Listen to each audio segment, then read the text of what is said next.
You guys might not be able to see me clearly. And I guess in some ways that's fine. If I know, if I die, just know that there was a rattlesnake's den here. So I'm risking my life just to make videos for you guys. No, I'm just kidding. There's a very specific reason why I'm trying to shoot a video here. This is close to one of the spots I took a really nice photo because this is a very wide and long valley, Paradise Valley, just before Yellowstone National Park. I'm not a tour guide, so I'm not trying to sell you anything. And I'm not a tourist guide either, so the emphasis of why this valley is the way it is and why I'm using it for a specific purpose is you only see a glimpse of the valley till like about there, probably, hopefully.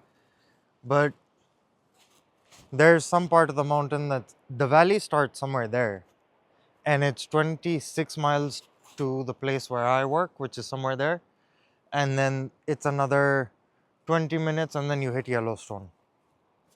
So you can imagine it's a valley that's about 35 miles long, and in some places I guess 10 miles wide. But the reason I'm doing this, I know I spoke last week about ruthlessness and irrationality and how both of them tie in so well to each other. Man, I feel like I haven't stood up and spoke on a YouTube video in a long time, like I used to back in October last year. Anyway,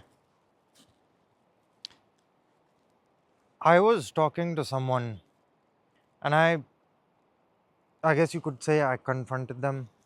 I just said something that I felt was true about them, and that was to say that, I think you have walls around your heart and around who you are. And I don't know why you would do that because you seem like a person anybody could get along with. And that person replied and said, "But so do you." I said, "You're right, I do. I just don't have walls. I have a fortified palace." And the fortified palace has armed guards, and those armed guards are what you deal with before you even get to me and who I am becoming. Because sometimes people don't even know the damage they can do to who you are and who you are becoming simply by messing around in that area of the fortified palace. And who are those armed guards? It kept me up at night, and I asked God, who are those armed guards? Why would I say that why would I even think as far as to say that there are armed guards around the fortified palace in my heart? And God was like, they are all timestamps and versions of you from the past, sometimes even from the future. And what they do is, they are memories of lessons. They are the miras that learned a lesson about betrayal, about loyalty, about hardship, about leadership, about love, about romance, about brotherhood, about friendship, all of these different lessons. They collectively create an entire army. And especially when it comes to the fortified palace in your heart, this is the very same guards that everybody has to find themselves dealing with just because of how I've created you. And it's not that hard for anybody quite literally, to show up and do that with their own heart.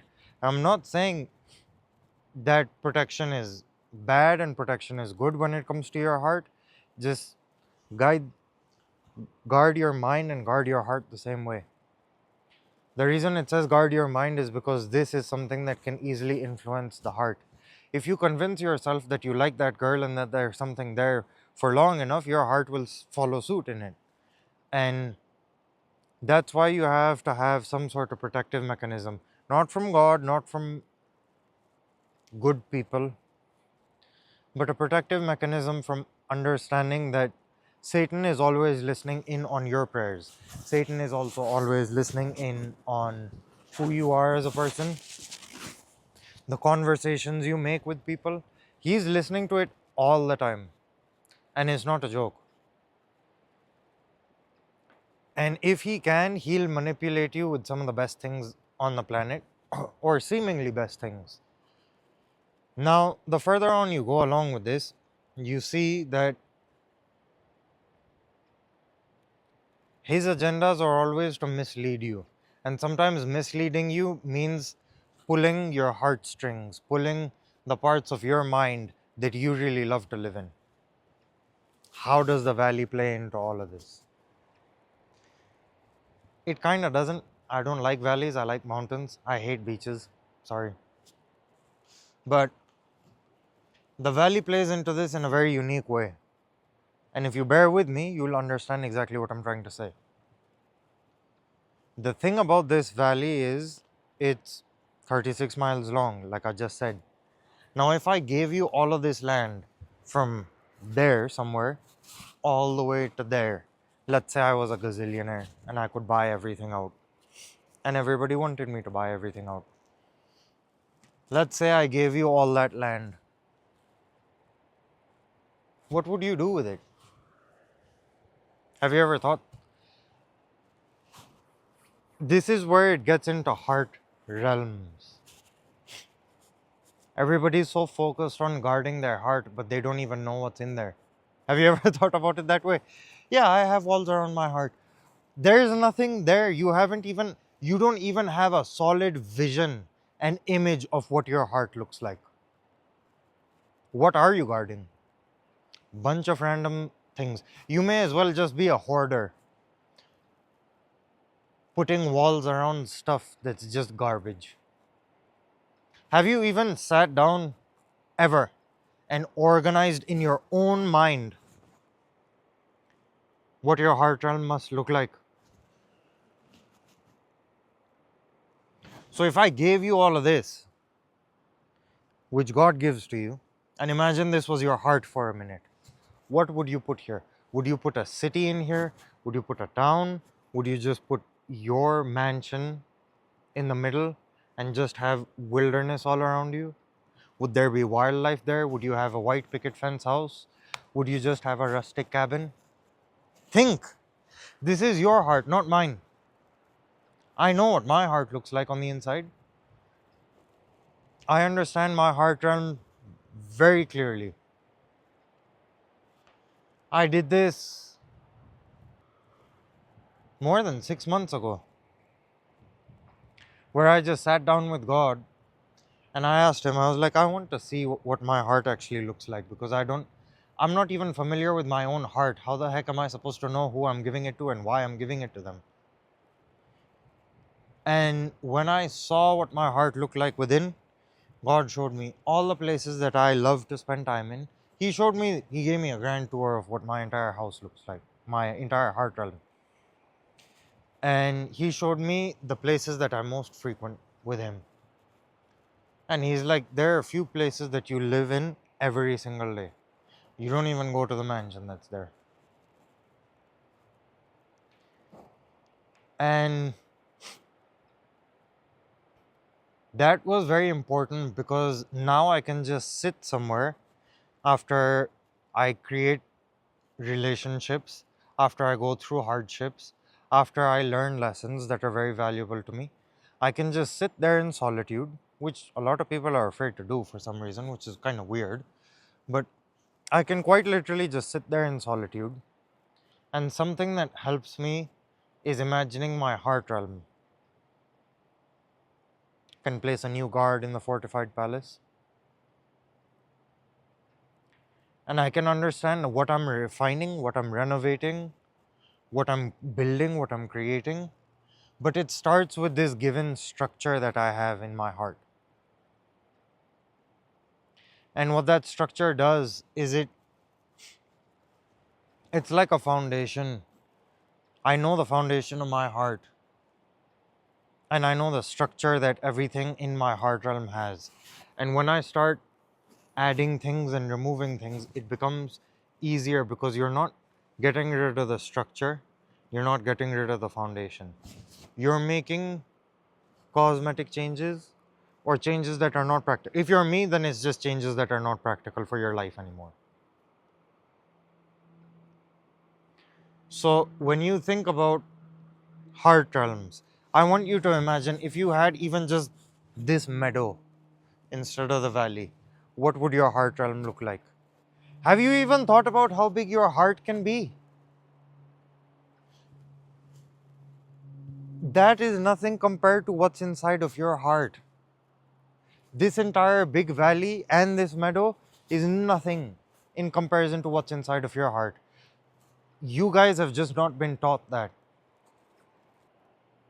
Internally, your heart is so big to the point that you don't even give it that validation to just sit there.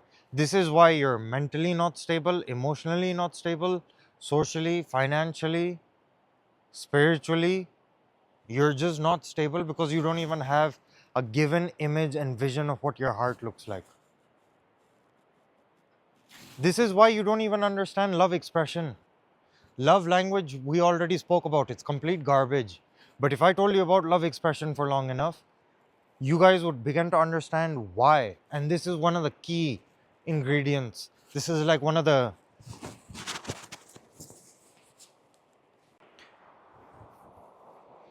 So, this is the other part of the valley, and I figured I'd change it because I don't like the sun that much, unless it's the winter sun.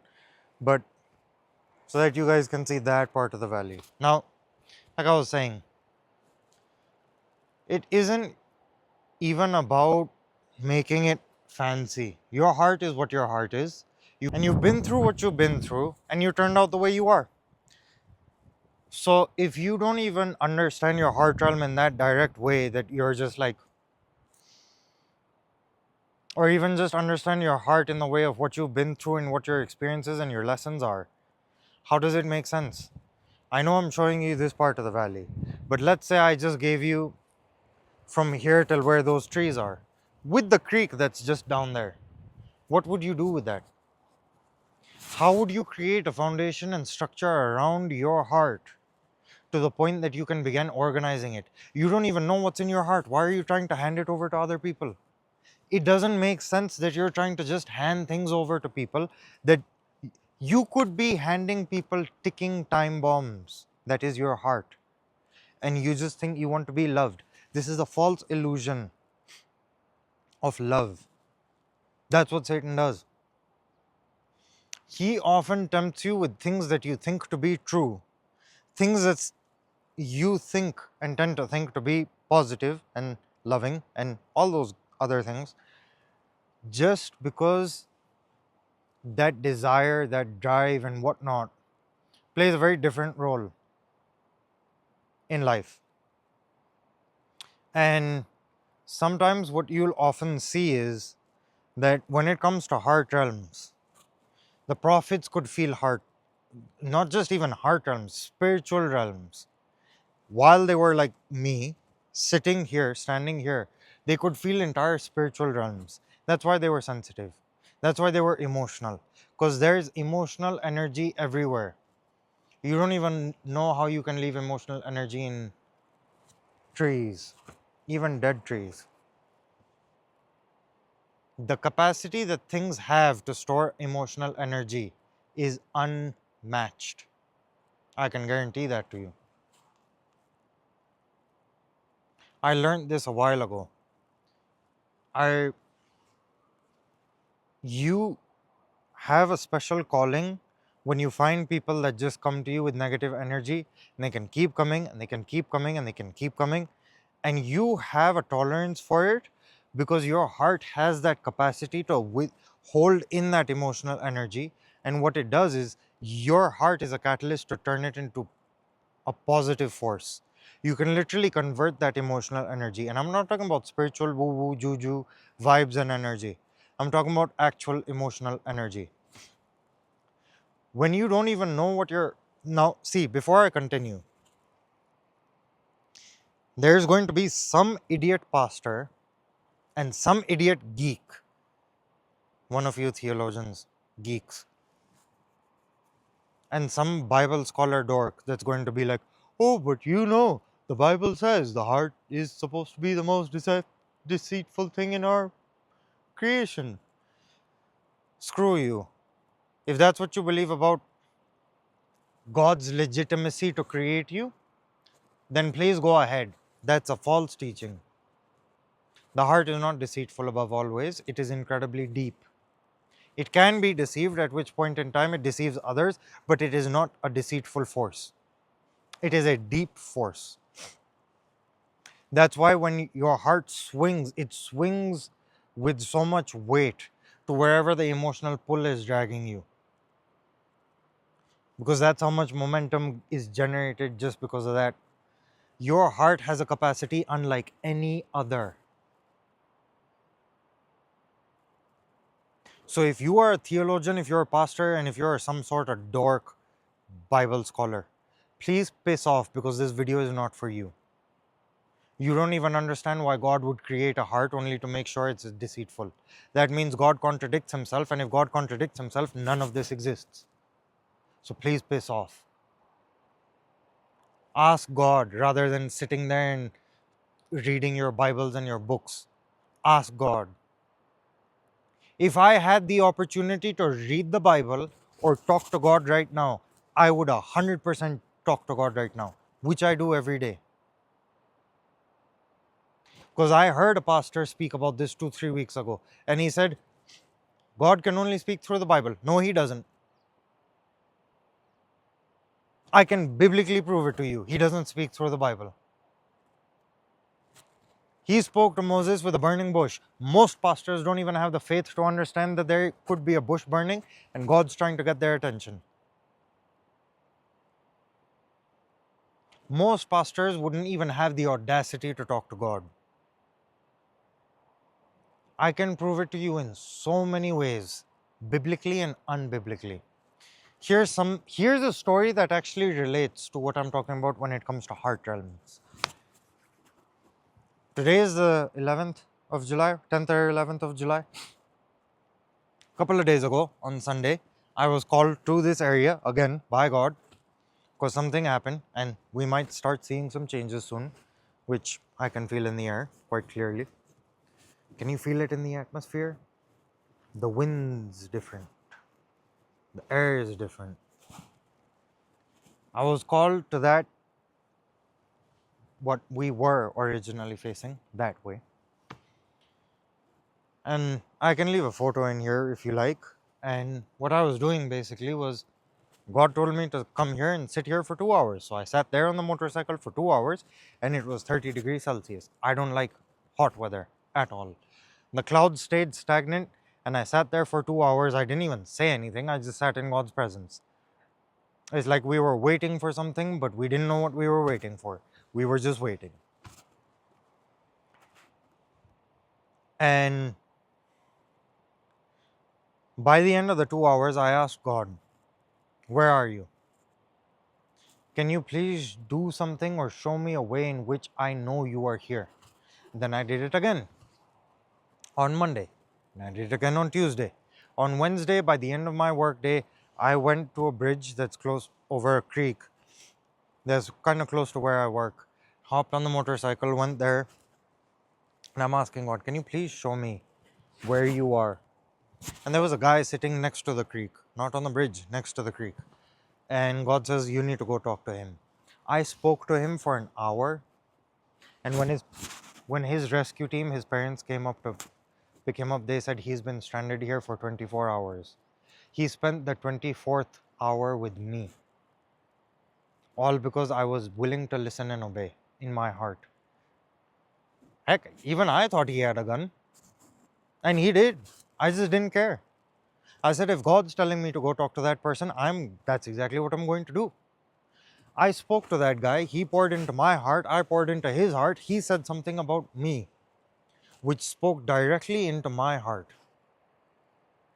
And that's when I heard God say, that's exactly where I am. You've been asking me for the past 4 days where I am, and here's where I am. I'm in your heart. That's where I am with you.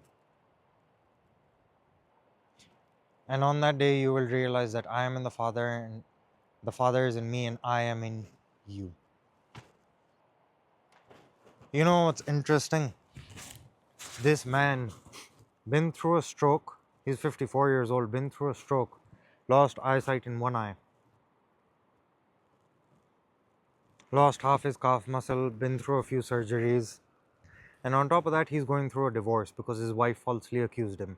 It amazes me that this is what we've been teaching women for a long time, that you can just have falsely accused any man of anything that he has not done. He was being falsely accused of being abusive. Forget the court, forget the law, forget everything. If you can't even look in someone's eyes and tell something about them, you don't know anything. I don't care how many degrees you have. If you can't even look at somebody in the eyes and tell exactly what that person is all about, you don't know anything. You know jack diddly squat. I tell you this story because I think it was on Tuesday or something, where I kept getting loads and loads of just this person's negativity, that person's negativity, everything. And I asked God, I was like, why is all of this coming to me all of a sudden? He's like, because I've created a capacity in your heart to convert all of this into positivity and love, kindness, hope, and generosity. I don't trust anybody else. These are the hearts that I trust with everybody else's pain, with everybody else's sorrow, because that is what my heart does all the time. When you can finally create structure, people say they think they know worship. Worship is not even what you think it is. I said this in Irrational Positivity a few weeks ago. Worship quite literally entails where your heart is at a point in time. You can be an idiot, like most worship leaders in mega churches, that play the right chords and play the right riffs and the right solos and focused on this freaking production and concert. Or you can be the one guy that's sitting in silence like David did and write some poetry. Why? Because it's divinely inspired, because you sat in the presence of God. There you go. That's the difference. Because worship leaders, like number one, mega church worship leaders, are complete dorks, doofuses. I don't trust them to bring the presence of God anywhere. Who I do trust is the person that's willing to just sit there and confront his heart, because that's when God comes in. David did that throughout his entire life. He knew the heart and art of worship was that, the heart of worship. The heart of worship could just be me driving a motorcycle, riding a motorcycle, me going on a walk, me doing push ups, me appreciating everybody around me, me just sitting in nature. That could be my version of worship. It doesn't have to be lyrics and vocals and not even instruments. If you don't even know the difference between the types of worship, that means you don't even know the difference between the types of hearts. This is a message that God is trying to give with me, because when it comes into love expression, which we've been talking about for a while, love expression at the core asks of you to understand your entire heart. Do you know right now on the other side, there's a bunch of cows just watching me make a video for you? They're paying more attention than you, so you better wake up. All the cows are listening to me. And here I am talking to you about love. Love expression, in a basic emphasis and essence, is about you understanding your own heart to the point that you can start pouring that into someone else's heart. A couple of days ago, I met someone who had just gone through a loss in their family. Something happened where I sat down and I knew that there was just something not right. I could feel it spiritually and in my heart. And I just, before I knew it, the Holy Spirit lifted me up. I'm standing up right in front of her and my arms open up. And she just runs in and she leaps in for a hug. Then the Holy Spirit said, "You're not going anywhere for the next 2.5 hours until her shift ends." I said, "Why?" He's like, "Don't question me. Just do it." And the whole time I was there, the Holy Spirit kept saying, "Just be mindful of my presence. Be aware of my presence. Be mindful of my presence." And I was. And by the end of those 2.5 hours, she hugged me again and she said, "Thank you, because I don't know what I could do, what I would have done for the last 2.5 hours without you." I felt such a graceful presence in the room because of you. And all I told her was that was God's presence flowing through me, that was God's love flowing through me. Because what happens when you focus on your heart for long enough and your heart realm for long enough, you can find yourself quite literally. This is not a joke. You can quite literally find yourself in a place where you are just latched on to God's heart. There is a merger that exists between the two hearts that you have, because God has a heart. God's heart is big enough for all of us. And it's like the perfect piece that fits in the puzzle is our heart. And when they intertwine and interlace, something beautiful happens. Everything that He does can flow directly through you. His love, His peace, His patience, His joy, all of that can flow directly through to you. I'm telling you these stories because I want you to actually just envision. If I gave you just, forget the if, I'm giving you something. You have something. You have a blank piece of land. How are you going to start organizing? You know, mind palaces, right? Sherlock Holmes, mind palaces. You have a palace, you store memory in every room, and that's basically how you can recollect things easily. Do that with your heart realm. Imagine it as a bunch of land, which you do already have in your heart. Now, what are the things that you're going to put in there? What are the things that you think belong there? Who belongs there? What parts of you do you even want there? What are the main areas that you find yourself going to? When God showed me my heart realm, He showed me a whole bunch of land. I remember He took me on an entire day's worth of a tour, and we barely got to most of it. And He said, "Some parts are for future you. But right now, this is as much as I can show you. And all you really should be concerned about is the place that you actually spend time with." I didn't even know I was spending time in my heart with God. And there were certain pockets in my own heart that I would just frequent every day, which I still do every day. And but what that did, that structure, that foundation, that vision, that stability, that image of my heart, in and of my heart, gave me an ability to just sit down the next time something happened. Just gave me the ability to sit down at any point in time, refine, reconstruct, strip away, and deconstruct things that were in my heart. I had a clear concept of what my heart looked like on the inside. That's why I know the value of what I have to offer another person. And because of that, my vetting process is completely different. I'm not just jumping on any girl I see. Most like other guys, they just drooling and jumping on any other girl they see, even if she has a boyfriend. So much for the universal bro code, but okay. Yeah, because they don't even know what's in their own heart.